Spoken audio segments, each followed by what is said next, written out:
اعوذ باللہ من الشیطان اللعین الرجیم بسم اللہ الرحمن الرحیم الحمد للہ رب العالمین وہو احسن الخالقین والصلاة والسلام والتحیۃ والاکرام علی الرسول المسدد والمحمود الاحمد والمصطفى الامجد ابی القاسم محمد اللہم صلی علی محمد وآل محمد وعجل فرجہم اجمعین وآلہ الطیبین الطاہرین المنتجبین المنتخبین المیامین المعصومین لا سیما لا بقیت اللہ فی الارضین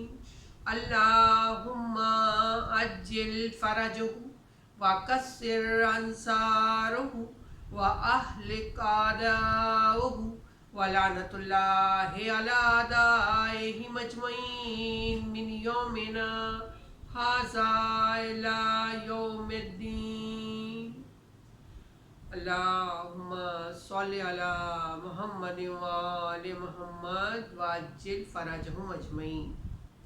السلام علیکم ورحمۃ اللہ وبرکاتہ۔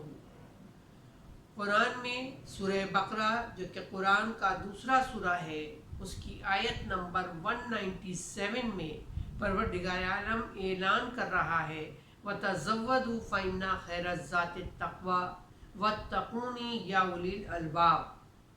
سامان سفر تیار کرو اور بہترین سامان تقویٰ ہے، اور اے صاحبان عقل مجھ سے ڈرتے رہنا اور تقویٰ اختیار کیے رہنا۔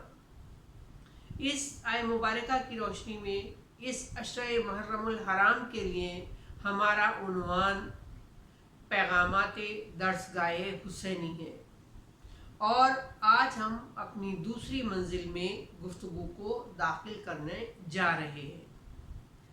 فرش ازاں بچ چکا ہے، مومنین محبت اہل بیت میں سرشار ہیں اور فرش ازاں پر موجود ہیں۔ یہ محبت اہل بیت کی عظمت چھٹے امام جعفر صادق علیہ السلام سے پوچھئے۔ آپ ارشاد فرماتے ہیں کہ پیغمبر اسلام نے فرمایا، ان کا مفہوم ہے کہ جو ہماری محبت اپنے دل میں رکھتا ہے تو اس کو اس اولین نعمت پر شکر ادا کرنا چاہیے۔ پوچھا گیا کہ اولین نعمت سے کیا مراد ہے؟ تو آپ نے ارشاد فرمایا، اولین نعمت سے مراد ولادت کی پاکیزگی ہے۔ جس کے پاس ولادت کی پاکیزگی نہیں، وہ اہل بیت کی محبت کو نہیں پا سکتا۔ اللہم صلی علی محمد وآل محمد وعجل فرجہم اجمعین۔ کل جو ہماری گفتگو تھی، کل ان منزلوں میں ہماری گفتگو اختتام پذیر ہوئی تھی کہ چوتھے امام نے ارشاد فرمایا تھا، ان کا مفہوم ہے کہ اگر کوئی ہمارے آخری فرزند کے ظہور سے قبل کربلا کے واقعے کو یاد کرے اور یہ کہے فَيَا لَيْتَنِي كُنْتُ مَعَكُمْ، اے کاش کربلا والو میں تمہارے ساتھ ہوتا، تو اس کو اس کا اجر یہ ملے گا کہ وہ جب کہ ہمارے فرزند کا ظہور ہوگا تو اس کے لشکر میں شامل کیا جائے گا، اور اگر کوئی قبل اس کے کہ ظہور ہو اس دنیا سے چلا جائے تو اسے قبر سے اس کی اٹھا کر لشکر میں شامل کیا جائے گا۔ لیکن انہوں نے اس کے لیے بیان کیا تھا، یہ گارنٹی نہیں ہے کہ ہر ایک شیعہ اس لشکر میں شامل ہو جائے، کیونکہ آخری زمانے کی نشانیوں میں سے ایک نشانی یہ بتائی تھی کہ رزق حلال بہت کم ہو جائے گا، اور دوسرے اس زمانے میں ایمان کو بچانا بہت مشکل ہوگا۔ لہٰذا اگر چاہتے ہیں کہ وقت کے امام کے لشکر میں شمولیت حاصل کر سکے تو ایمان کو بچانے کی طرف توجہ دینی ہوگی، اور اس کے لیے رزق حلال کی طرف متوجہ رہنا پڑے گا۔ رزق حلال کے لیے توجہ دینے کی ضرورت کیوں آ رہی ہے اتنی؟ آپ دیکھیں کہ اگر انسان خمس اور زکوٰۃ ادا نہیں کرتا تو رزق حرام ہوتا ہے، اگر کس میراث کو ہڑپ کر جاتا ہے تو رزق حرام ہوتا ہے، اگر مال یتیم کھاتا ہے تو رزق حرام ہوتا ہے، اگر رزق کی تیاری میں نجاست اور پاکیزگی کا خیال نہیں رکھتا تو نجس غذا کا کھانا حرام ہے۔ اب دیکھیے اس کا نقصان کیا ہے؟ نقصان کیا ہے؟ ایک لقمہ حرام، ایک لقمہ حرام اندازہ لگائیں کہ کتنا، اگر سوچیں تو ایک معمولی سی بات ہے، لیکن ایک لقمہ حرام کا نقصان کیا ہے؟ کہا گیا ایک لقمہ حرام اگر کھاتا ہے تو 40 دن کی نماز کرے۔ کیا معنی ہوئے؟ یعنی شرف قبولیت حاصل نہیں ہوگا، ثواب نہیں ملے گا۔ ایک لقمہ حرام کا نقصان دیکھیں۔ آج کے دور میں جب رزق حلال کی بات کی جاتی ہے تو لوگ دو باتیں بہت زیادہ پیش کرتے ہیں۔ نمبر ایک، آج کے دور میں رزق حلال کمانا انتہائی مشکل ہے۔ اس حوالے سے کل ہم نے آپ کو متوجہ کیا تھا کہ اصل چیز انسان کی ول پاور ہے، اس کی قوت ارادی ہے۔ اگر یہ مضبوط ہے تو انسان کام کر سکتا ہے۔ دوسرے لوگ کہتے ہیں کہ اگر رزق حلال کمائیں تو اس میں فراوانی نہیں ہے، یہ بہت کم ہوتا ہے، یہ بہت قلیل ہوتا ہے، گزارا نہیں ہو پاتا۔ تو دیکھیں، اگر چاہتے ہیں کہ رزق حلال ملے اور فراوانی کے ساتھ ملے تو پھر دو اعمال انجام دیجیے۔ پھر پروردگار عالم رزق حلال انتہائی فراوانی سے انسان کے نصیب میں لکھتا ہے۔ وہ اعمال کون سے ہیں؟ اگر چاہتے ہیں کہ رزق حلال فراوانی سے ملے، کثرت سے ملے، تو اس کے لیے عمل یہ ہے، پہلا عمل کہ قرآن میں جو سورہ قاف ہے، جو قرآن کا سورہ نمبر 50 ہے، یعنی 50 نمبر کا سورہ ہے، سورہ نمبر 50 ہے، اس سورے کی تلاوت کثرت سے کی جائے۔ اگر سورہ قاف کی تلاوت کثرت سے کی جائے گی تو رزق حلال فراوانی سے ملے گا۔ دوسرا عمل کہ اگر انسان روزانہ ایک مرتبہ سورہ زاریات کی تلاوت کرے۔ سورہ زاریات قرآن کا سورہ نمبر 51 یعنی 51 نمبر کا سورہ ہے، ایک مرتبہ روزانہ تلاوت کرے تو اس کے رزق حلال میں اتنی برکت ہوگی، اتنی کثرت ہوگی کہ انسان خود حیران ہو جائے گا۔ اب دیکھیے، رزق حرام ایمان کو کمزور کرتا ہے۔ جب ایمان کی علامتیں بیان کی جائے، جب منافقت کی علامتیں بیان کی جائے تو اس کے معنی یہ نہیں ہے کہ انسان یہ سمجھے کہ میں منافق ہوں، بلکہ اس کا مقصد بنیادی یہ ہے کہ انسان متوجہ ہو جائے کہ کہیں ایسا تو نہیں ہے کہ خدا نخواستہ یہ علامات میرے اندر آنا شروع ہو گئی۔ اگر خدا نخواستہ ایسی صورت ہے تو ابھی مہلت حیات ہے، ابھی زندگی ہمارے پاس ہے، انسان اپنی اصلاح کر سکتا ہے۔ تو یہ ہمارے لیے فائدے کا موقع ہے کہ ہم دیکھیں کیا علامات ہیں منافقت کی، تاکہ اگر خدا نخواستہ ہم اپنے اندر پائیں تو ہم اپنے آپ کی حفاظت کر سکیں، خود کو بچا سکیں، اپنے ایمان کو مضبوط کر سکیں۔ آئیے پوچھتے ہیں پیغمبر اسلام حضرت محمد صلی اللہ علیہ وآلہ وسلم سے کہ منافقت کی علامات کیا ہیں؟ کوئی شخص منافق ہے تو کیسے پتا چلے گا؟ پیغمبر اسلام ارشاد فرماتے ہیں، آپ کا مفہوم کہ منافق کی علامات، نمبر 1، جب بولے گا جھوٹ بولے گا۔ اب دیکھیے، لوگ عام طور سے توجہ ہی نہیں کرتے، بہت سے لوگ مذاقاً بول بول کے جھوٹ کو اپنی عادت بنا لیتے ہیں۔ پیغمبر کہہ رہے ہیں منافق کی جو نشانیاں ہیں اس میں سے کہہ رہے ہیں، ایک جو بیان کر رہے ہیں، جھوٹ بولے گا، جب بولے گا جھوٹ بولے گا۔ دوسری، جب کوئی امانت دی جائے گی اس میں خیانت کرے گا۔ تیسری، جب بھی کوئی وعدہ کرے گا وعدے کو وفا نہیں کرے گا، وعدہ خلافی کرے گا، وعدہ خلافی کرے گا۔ دیکھیے امانت کی امپورٹنس چوتھے امام کس طرح سے بیان کر رہے ہیں۔ چوتھے امام کون ہیں؟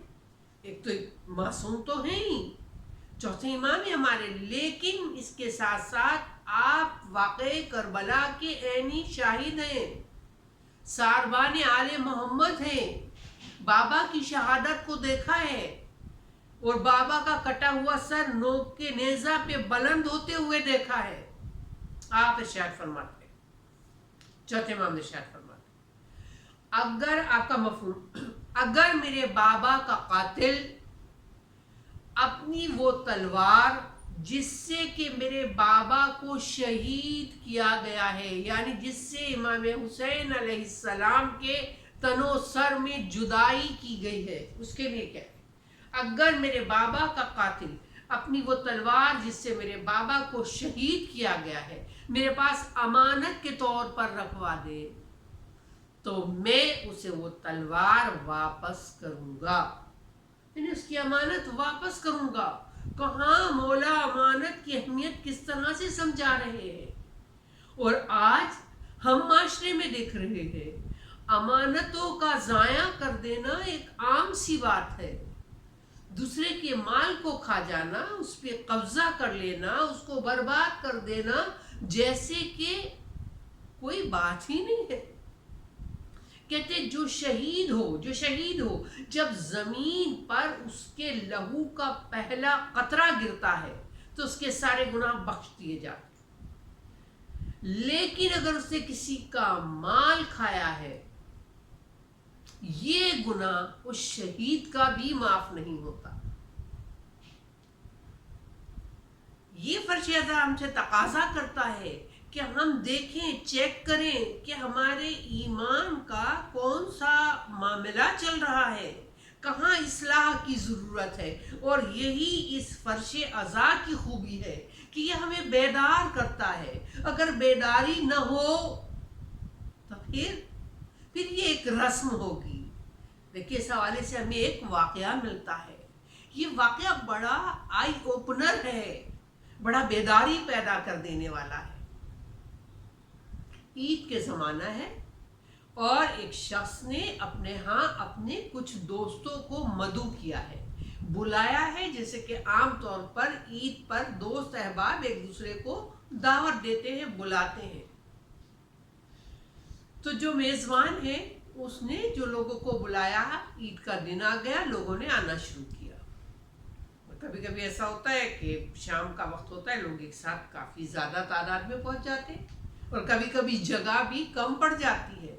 تو ایسا ہی اس میزبان کے ساتھ ہوا، جو مہمان آئے وہ تعداد میں زیادہ ہو گئے، اب گھر میں خواتین تھیں، اب جگہ اتنی نہیں رہی کہ جینٹس بھی اندر ساتھ چلے جائیں، تو میزبان نے مرد حضرات کو کہا کہ آپ تھوڑی دیر باہر ٹھہر جائیں۔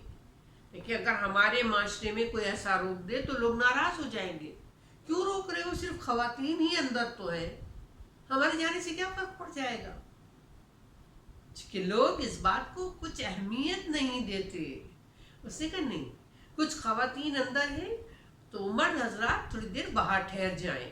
تو وہ جو مرد حضرات تھے، وہ جو اس کے دوستوں کا گروپ تھا، وہ لوگ کچھ صاحب علم تھے، دین کے معاملات جانتے تھے، انہوں نے اس چیز کو کوئی مائنڈ نہیں کیا، بلکہ وہ گھر کے باہر رک گئے، ٹھہر گئے۔ اب کہاں بیٹھے؟ تو سامنے ہی قبرستان تھا، یہ سارے دوست مل کر اس قبرستان میں جا کر بیٹھ گئے۔ اب ان سارے دوستوں میں سے ایک جو تھا وہ ایسا تھا کہ وہ زیادہ ہنسی مذاق کرتا تھا گفتگو میں۔ اب جب قبرستان میں جا کے بیٹھے تو اسی شخص نے جو زیادہ مذاق کیا کرتا تھا، ازرائے مذاق یہ کہا کہ بھئی ہم تو